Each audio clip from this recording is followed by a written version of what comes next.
Good morning family of God. एक बार फिर से आपका स्वागत है आज के मॉर्निंग डिवोशन में। आज का वचन पाया जाता है यूहन्ना 8 अध्याय उसकी 32 पद। और तुम सत्य को जानोगे, असत्य तुम्हें स्वतंत्र करेगा। किस बात से स्वतंत्र करेगा? झूठ से। झूठ क्या है? हर एक बात जो हमको पता नहीं रहती है, जो गलत रहती है, जिस पर हम विश्वास करते हैं। झूठों का कर्ता कौन है? शैतान। शैतान झूठा है, उसके स्वभाव में सच है ही नहीं। जब भी वह बोलता है झूठ ही बोलता है, आरंभ से हत्यारा है। यूहन्ना 8:44 में लिखा हुआ है वह झूठों का पिता है। उसने कैसे एक झूठ के द्वारा हवा को गुलामी में ले गया। जब आप झूठ पर विश्वास करते हैं ना, तो हम गुलामी में चले जाते हैं, बंधुआई में चले जाते हैं। हवा को उसने कहा यदि तो सुरेश का फल खाएगी, भले बुरे के ज्ञान के वृक्ष का फल खाएगी, तो परमेश्वर के स्वरूप और समानता में हो जाओगे, परमेश्वर के जैसे हो जाओगे। जबकि पहले से ही परमेश्वर ने अपने स्वरूप समानता में बनाया था। उस झूठ पर विश्वास करने के कारण उसने क्या किया? अपने स्वतंत्रता को खो दिया, गुलामी में चले गए। परंतु यदि आप सत्य को जानते हैं, यदि आप वचन को जानते हैं, तब आप शैतान को अवसर नहीं देते हैं। शैतान बार बार आपसे कोशिश करता है कि आप उसके झूठ पर विश्वास करें। तो यदि पहले से आपको सच्चाई पता है, जैसे यीशु मसीह को पता थी, उसने कोशिश किया, जैसे हवा को बहकाया, आदम को बहकाया, वैसे ही यीशु मसीह को भी झूठ के द्वारा गुलाम बनाए। यीशु मसीह के पास लेके आया, तो चूंकि यीशु मसीह सत्य को जानते थे, तो जब वह वचन को घुमा फिरा के लेके आ रहा, ट्विस्ट करके लेके आ रहा, झूठ को लेके आ रहा है, यीशु मसीह को पता है सच क्या है। सच के ना होने से आप झूठ पर विश्वास करते हैं। सच के ज्ञान के होने से, सच के पता होने से आप जल्दी डिटेक्ट कर लेते हैं शैतान की एडवाइस, शैतान की ध्रुवता पर आप क्या कर लेते हो? परख लेते हो और आप उसमें फंसते नहीं हो।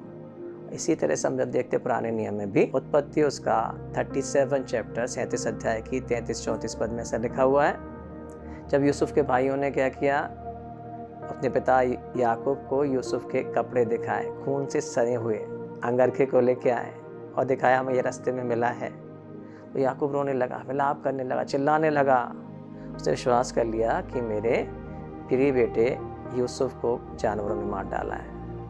और 20 वर्षों तक वह इस झूठ के कारण निराशा में, हताशा में तड़पता रहा। वो जीना नहीं चाहता था, उसकी सारी आशा खत्म हो चुकी थी, निराशा की वादियों में था, निराशा में, हताशा में वो गुलाम बन चुका था। वो हमेशा अपने आप को दोष देता होगा, क्यों मैंने यूसुफ को वहाँ जंगल में भेजा, क्यों अपने बेटे को मैंने अकेले जाने भेजा, मेरे कारण ऐसा हुआ, मेरे कारण ऐसा हुआ। यूसुफ को सच्चाई नहीं पता थी, वह धोखे में था। याकूब को सच्चाई पता नहीं थी, वो धोखे में था। हाँ, क्योंकि उसके सामने झूठ लेके आया गया था। जैसे शैतान हम सबके सामने झूठ को लेके आता है, याकूब को भी सच्चाई नहीं पता थी। उसके बेटों ने, यूसुफ के भाइयों ने याकूब को धोखा दिया था, और वो इसी झूठ पर विश्वास करके इतने सालों तक परेशान रहा। यदि उसको सच पता होता तो क्या वैसी हालत रहती? 20-25 वर्ष तक क्या वह तड़पता रहता, रात दिन तिल तिल के मरता क्या हो? तो सच्चाई पता नहीं है, उसका बेटा जिंदा है, वो मरा हुआ नहीं है, वह मिस्र का प्रधानमंत्री है। तो जब उसको ये सच्चाई पता चली, बाइबल कहती है उसका दुख आनंद में बदल गया, निराशा में उसके पास आशा आ गई, एक जीने का उत्साह, उमंग आ गई। जब भी आप सत्य को जानते हैं, आप झूठ से आज़ाद हो जाते हैं। झूठ से, गुलामी से आज़ाद होने का एक ही रास्ता है, सत्य को जानना। जब भी आप सत्य को जानेंगे, सच्चाई को जानेंगे कि परमेश्वर कैसा है, शैतान कैसा है, परमेश्वर ने आपके लिए क्या किया है, शैतान आपके लिए क्या करता है, परमेश्वर ने आपके लिए क्या कर चुका है, परमेश्वर ने आपको कहाँ बैठा दिया है। जब आप सच्चाई को जानते हैं, तो शैतान के आप झूठ पर विश्वास नहीं करते। तीसरे दिन क्या हुआ? जब मरियम, सलोमी, मरियम की माता मरियम कब्र में गई, रो रही है, विलाप कर रही है, हमारे लिए पत्थर कौन हटाएगा। उनको लगा यीशु मसीह अभी मरे हुए हैं, क्योंकि उन्होंने यीशु मसीह की देह को क्रूस पर चढ़ा हुआ देखा था। उन्होंने देखा यीशु मसीह ने अपने प्राणों को त्याग दिया है, और अभी तक उनके दिमाग में यही स्थिति थी कि यीशु मरे हुए हैं। जिस यीशु मसीह पर उन्होंने विश्वास किया था कि वह मसीहा है, जगत को उद्धार करता है, हमें छुटकारा देगा, परमेश्वर की प्रतिज्ञा को पूरा करेगा। सारा इज़राइल इतने सालों से उसकी आस रख रहा था, बाट जो रहा था। और जब ऐसा समय आया है, उनकी सारी आशा खत्म हो गई है, निराशा की वादियों में चले गए कि उनको सच्चाई नहीं पता है। पर जैसे ही उनको पता चला कि यीशु मसीह मरा हुआ नहीं है, जीवित है और उनके बीच में है, उनका सारा दुख, सारी निराशा खत्म हो गई। यूसुफ के पास ना केवल मिस्र का अधिकार था, सारे भंडार मिस्र के यूसुफ के पास थे। वहाँ का प्रधानमंत्री था। सारे लोगों की, सारी दुनिया को यूसुफ अन्न दे रहा है, भोजन दे रहा है, जीवन दे रहा है, उनको खिला रहा है। पर यूसुफ के भाई, उसके याकूब के दूसरे बेटे क्या कर रहे हैं? झूठ के कारण, नहीं जानने के कारण अभी भी कमी में है, अभी भी घटी में है, अभी भी परेशानी में है। सारे उनका भाई प्रधानमंत्री है, वो अच्छे से जी सकते हैं, फिर भी वे अभी भी गुलामी में है। ऐसे यीशु मसीह के पास स्वर्ग और पृथ्वी का सारा अधिकार है। वो मरा हुआ नहीं है। एक समय था वह मनुष्य बनकर पृथ्वी पर आया। एक समय था जिसने जो चाहा उसके संग किया। एक समय था जब फरीसी और शास्त्री ने उसको पकड़ा दिया। एक समय था जब पिलातुस ने उसको मारा। एक समय था जब उसको क्रूस पर चढ़ा दिया गया। और ये सब झूठ खत्म हो चुका है। अब भी वो राजाओं का राजा है, प्रभुओं का प्रभु है। प्रभुता उसके कांधों पर है।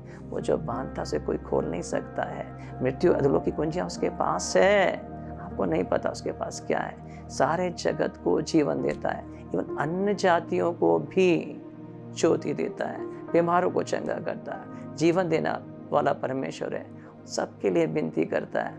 वो आपका भाई, आपका है, पर आपको पता नहीं है। आप झूठ पर विश्वास करते हो। आप क्यों निराशा में, पता आप क्यों हताशा में, आप क्यों शांति में? कोई ना कोई झूठ पर आप विश्वास कर रहे हैं। हो सकता है बीमारी का सिम्टम हो। आपको डायबिटीज का सिम्टम दिखाई दे रहा है। जैसे याकूब ने वस्त्र को देखा, आपने सोचा यही सच्चाई है। सिम्टम है, सच्चाई नहीं है। बीमारी खत्म हो गई है। क्रूस पर बीमारी खत्म हो चुकी है। क्रूस पर शाप खत्म हो चुके हैं। यीशु मसीह के देह में परमेश्वर ने सब कुछ पूरा कर दिया है। गरीबी आपके पास नहीं रह सकती। क्यों बैंक बैलेंस की पासबुक को देखकर आप सोचते कुछ नहीं है, मैं गरीब हूँ? आप शैतान के झूठ पर विश्वास कर रहे हैं। सच्चाई है, यीशु मसीह शापित हो चुके हैं। सच्चाई है, वो कंगाल बन चुके हैं। आपके बदले में उन्होंने अपनी देह को दे दिया। हमारी जगह को उन्होंने ले लिया है। पर अब वो वहाँ पर नहीं है। अब स्वर्ग का, पृथ्वी का सारा अधिकार, सारे भंडार यीशु मसीह के पास है। कब तक आप झूठ पर विश्वास करते रहोगे? कब तक शैतान की बातों पर आते रहोगे? कब तक गुलामी में, बंधनों में रहोगे? जब तक आप सत्य पर विश्वास नहीं करोगे, सत्य को नहीं जानोगे, शैतान आपके ऊपर ऐसे ही आपको धोखा देता रहेगा, बुद्धू बनाता रहेगा। कहाँ सत्य मिलेगा आपको? यीशु मसीह का सत्य को जानोगे। सत्य कहाँ है? परमेश्वर का वचन। यीशु मसीह ने कहा, मार्ग, सत्य और जीवन में हूँ। यदि हम यीशु मसीह को जानते हैं, परमेश्वर के वचन को जानते हैं, हम शैतान के झूठ से आज़ाद हो सकते हैं। इसलिए हर समय परमेश्वर के वचन पर ध्यान दीजिए, उस पर भरोसा करिए, क्योंकि जिसने प्रतिज्ञा की है वो विश्वास योग्य परमेश्वर है। वो स्वर्ग का राजा है। वो आपके लिए वहाँ बैठा हुआ है, आपके लिए विनती करने के लिए। वो आपका राजा है, वो आपका भाई है। जब दुनिया के लोगों को खिला रहा है, आपको क्यों नहीं खिलाएगा? जब दुनिया को चंगा कर रहा है, आपको क्यों चंगा नहीं करेगा? जब सबके लिए वो शापित हो चुका, आपको आशीष क्यों नहीं देगा? हाँ, आइए इस झूठ से आज़ाद हो जाएं, सत्य को जानकर उस पर कब्जा करें और अच्छा, महिमा में आनंदित, शांति का जीवन जिए। परमेश्वर आपको आशीष दे।